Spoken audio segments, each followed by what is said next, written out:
আজকের আমাদের আলোচনার বিষয়টি হলো চা। চা কেন এত বিখ্যাত? চাচা চায়ের কাপে চুমুক দিয়ে চেঁচিয়ে উঠল, চিনি ছাড়া কি চা খাওয়া যায়? চাঁদনি, তুমি এটা কি বানিয়েছো? চাচি ততোধিক চেঁচিয়ে বলে, চাকে যদি চায়ের মতন না দেখো তাহলে সে চায়ের স্বাদে চা থাকে না। তুমি কোন চাটা খাবে বলো দেখি?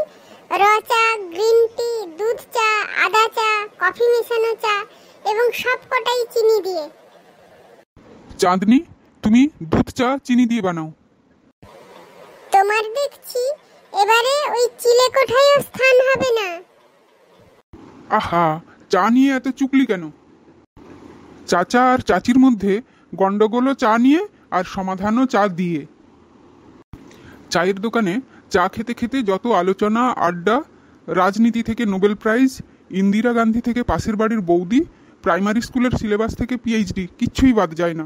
পাশের ফ্ল্যাটের লোকেরা কি বাজার করে আর তা কতটা সস্তা দরে জিনিস কেনে থেকে অনন্ত আর রাধিকা আম্বানির বিয়ে, এবং শুধু তাই না, বিয়েতে যারা যারা নিমন্ত্রিত তারাও কে কি পোশাক পরেছে তা নিয়েও সমালোচনা বাদ যায় না।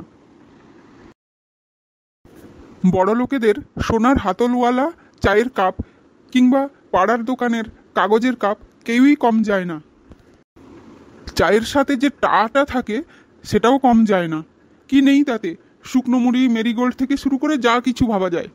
কখনো কখনো তো কাটা ফল খেতে খেতে তার সাথে চায়ের কাপটাও একই প্লেটে সাজিয়ে গুছিয়ে দেয়। চায়ের দোকানে রিক্সাওয়ালা এবং রিটায়ার্ড প্রফেসর একসাথে গল্প শুরু করলে ওরা আত্মীয় বনে যায়। চা বলতে সচরাচর সুগন্ধযুক্ত ও স্বাদ বিশিষ্ট এক ধরনের উষ্ণ পানীয়কে বোঝায়, যাকে কিনা গরম জলে ফুটিয়ে চা তৈরি করে খাওয়া হয়। চা গাছ থেকে চা পাতা পাওয়া যায়। চা গাছের বৈজ্ঞানিক নাম হলো ক্যামেলিয়া সিনেনসিস। চা পাতা কার্যত চা গাছেরই পাতা। সর্বোচ্চ চা রপ্তানিকারক দেশ হলো চীন। ইংরেজিতে চায়ের শব্দটিকে বলা হয় টি। গ্রিক দেবী থিয়ার নাম অনুসারে চায়ের নামকরণ করা হয়েছিল। চীনে চায়ের উচ্চারণটি ছিল চি, পরে সেটা হয়ে যায় চা। চা হলো জলের পরেই সর্বাধিক উপভোগ্য পানীয়।